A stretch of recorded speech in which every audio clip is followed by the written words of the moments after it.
bonjour à tous. Oh, pourquoi je fais ça? Je m'affiche. Bonjour à tous, bienvenue. Alors moi c'est Antoine Etienne, voilà. J'ai 19 ans, je suis viticulteur, voilà, viticulteur en Champagne. J'ai fait un bac professionnel vignes et vins à Beaune. J'ai commencé une formation de commerce international des vins que je n'ai pas fini. Ça c'est autre chose. Alors là je suis en Australie actuellement. Voilà, je suis dans un pulvérisateur. Je vais vous faire une vidéo pulvérisation, voilà, parce que moi j'ai que ça à faire. Normalement cet été je dois rentrer en France chez moi et je devrais m'installer dans pas longtemps avec mon frère sur l'exploitation familiale, voilà. Donc ça j'en parlerai plus. Mon but c'est de faire des vidéos, voilà, sur l'exploitation familiale, montrer ce que je fais. Voilà, faire découvrir mon métier parce que je sais qu'il n'y a vraiment pas beaucoup de viticulteurs qui montrent leur métier. Bon là je fais de l'agriculture et c'est le même métier quoi, c'est le même corps. Bon là il n'y a pas de vin mais vous comprenez. Voilà, c'est ma première vidéo.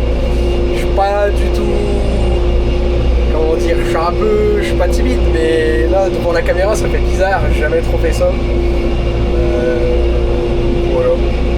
J'ai envie de montrer ce que je fais, donc allez c'est parti. Donc là du coup on fait un deuxième herbicide parce qu'on a eu de la chance, il y a eu de la pluie il y a 2-3 semaines, genre 150 mm, quelque chose comme ça. Donc, du coup il y a pas mal d'herbes pour pousser qu'il n'a pas réussi à avoir l'année dernière. Donc on fait ça avant les semis, il faut vraiment qu'ils soient bien faits parce que là ça va être la dernière fois où on peut tout retirer. Donc là ce matin au niveau du vent on n'est pas trop mal. Il doit y avoir un truc genre peut-être 5 km/h de vent, un truc comme ça, 5 ou max 10, mais je crois pas qu'il y ait 10. Mais je commence par le bas là, parce que en haut il y a quand même tendance à vraiment avoir plus de vent pour l'instant. Normalement ça devrait se calmer après, mais pour l'instant je commence par le bas et comme ça au moins je suis sûr que tout est bien fait. Ça c'est vraiment important et j'essaye d'adapter ma vitesse parce que alors j'ai 2 jeux de buse et donc du coup j'ai une buse qui fait admettons elle fait entre 0 et 10 km/h, elle monte jusqu'à peut-être 3 bars et après j'ai la deuxième buse qui vient se mettre avec la première en combo et donc là je monte à pareil 1 ou 2 bars, d'aller 3 max et là le but c'est d'avoir pas trop de bars, là je suis à presque 1 bar donc c'est bien. Là je suis à 17-18 km/h, je pourrais rouler plus vite, je pourrais rouler moins vite. Là ça me semble une bonne vitesse pour l'instant avec les bosses qu'on a, le vent, enfin là on est bien. Alors au niveau de la ferme, on est situé à, là on est à Belata en ce moment. Donc, Belata c'est le deuxième site de la ferme, on a 1000 hectares, un peu plus de 1000 hectares. Et après on a la deuxième ferme, c'est lieu-dit Morven, où là on a 4500 hectares.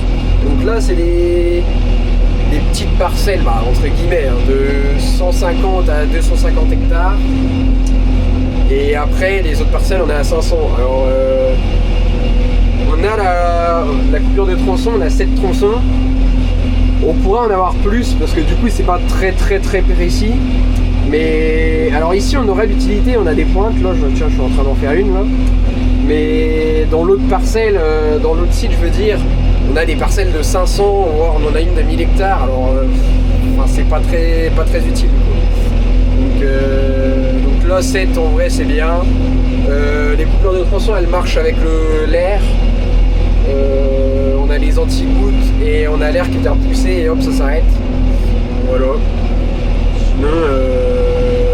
Sinon dans l'Australie on est situé à l'est de l'Australie, on est à environ 5 heures de Brisbane et voilà, on est un peu paumé.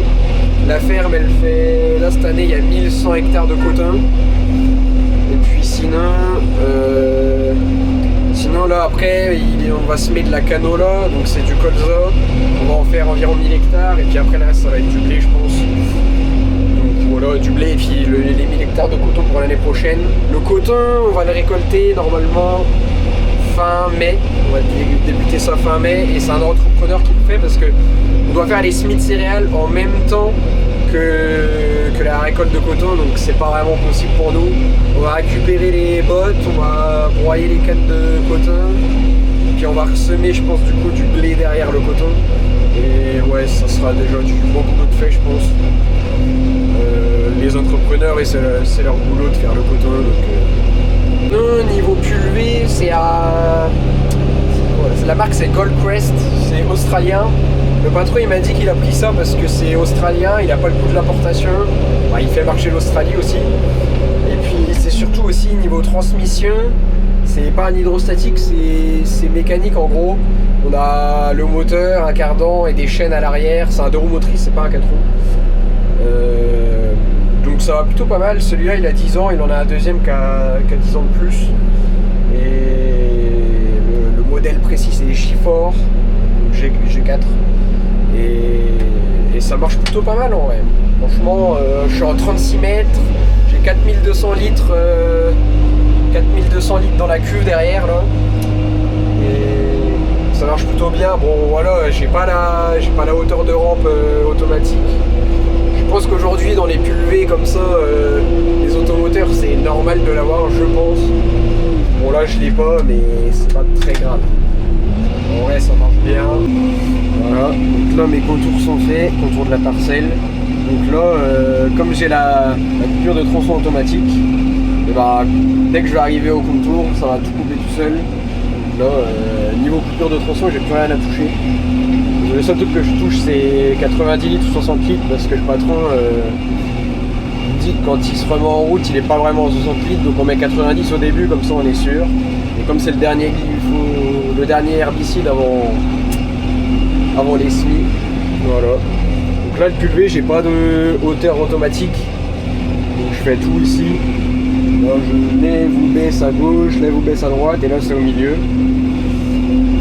Et ça va plutôt bien. Là la particularité de cette partie de la ferme, il y a 1000 hectares comme ça, c'est qu'on a des buttes de terre en retenue d'eau, parce que c'est quand même des beaux coteaux, on va pas voir sur la vidéo, mais ça fait des beaux coteaux. Donc bah, on a les lignes déjà créées, et comme ça après on prend chaque ligne à chaque butte de terre, et on les pile bien à chaque fois. Donc là à chaque fois je mets ma buse de clôture sur le côté pour bien mettre là, parce que du coup je suis obligé de lever, sinon à chaque fois ça touche. Donc je lève un peu plus que d'habitude la rampe à des endroits comme ça. Et là au moins avec la bûche je suis sûr de le faire. Voilà. Là j'ai le manomètre de pression de la pompe. Donc aussi j'ai le manomètre ici, juste ici. Manomètre d'air à droite. Et à gauche pareil c'est le manomètre de pression de la pompe. Voilà. Ouais, là on peut bien voir que c'est pas très propre ici. Ça vaut le coup. Sinon sur le GPS j'ai pas dit, mais bon, ça se voit, je pense que c'est du Trimble. Franchement plutôt content. Ça marche bien. C'est précis. Ouais franchement c'est le top. Et aussi l'automoteur du coup il est sur j'ai 4 coussins d'air, un peu comme un camion, un semi-remorque.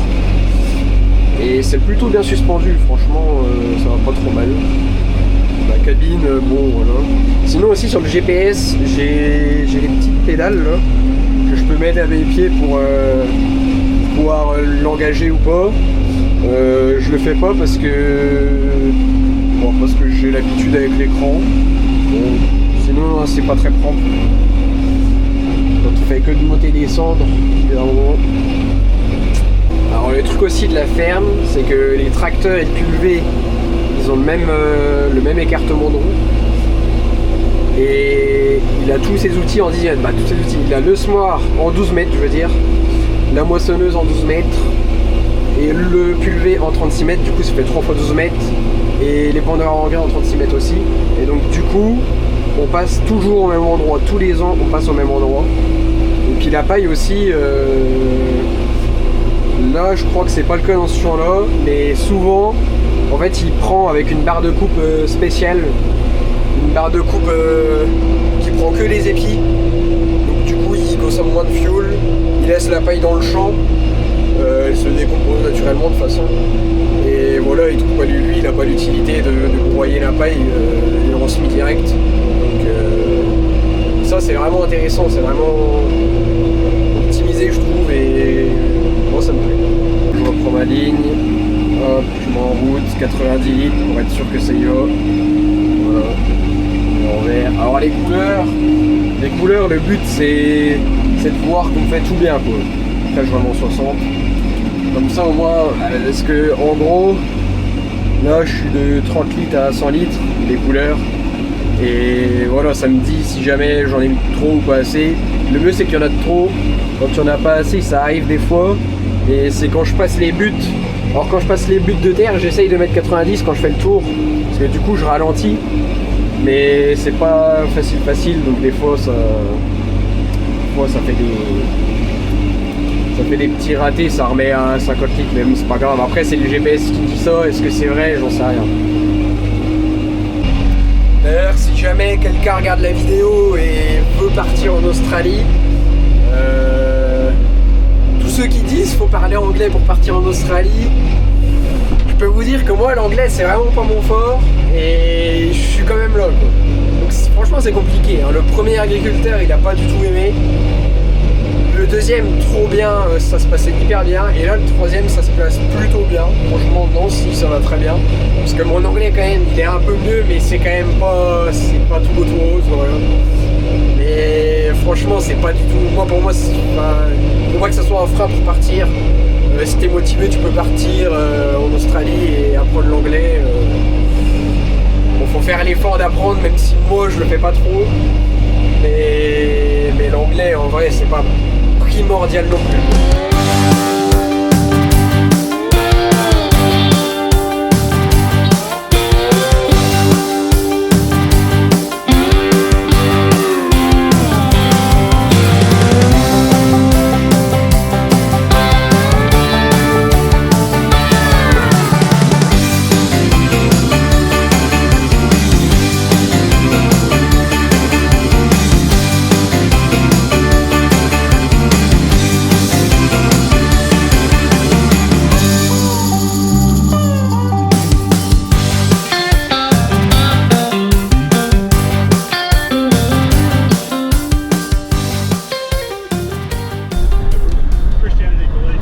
Voilà, le patron s'est embourbé, donc on vient à son aide. Juste là-bas, je sais pas si on le voit dans la vidéo. Est-ce que ça va aller avec le petit classe? Ça c'est pas sûr.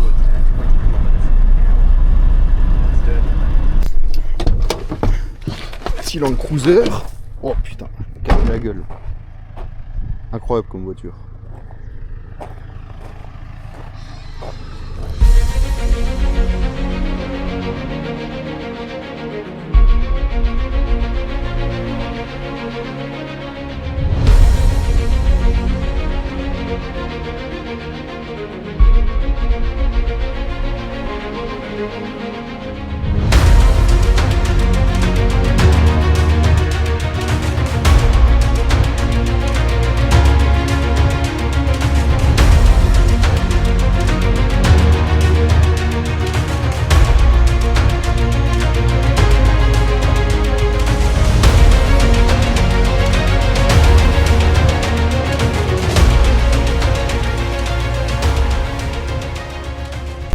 Le patron il a voulu prendre le sprayer, le pulvérisateur je veux dire, et il l'a embourbé. Il voulait le prendre pour faire les endroits un peu chauds et ça a pas loupé quoi, il l'a embourbé. En vrai c'était pas méchant hein, mais c'est un 2 roues motrices, je crois que le blocage ne fonctionne plus. Donc il n'y a pas le choix de lui donner un petit coup de pouce avec le tracteur. Parce qu'il y a des endroits, il y avait des roseaux et tout. Enfin bref, plus peur que de mal.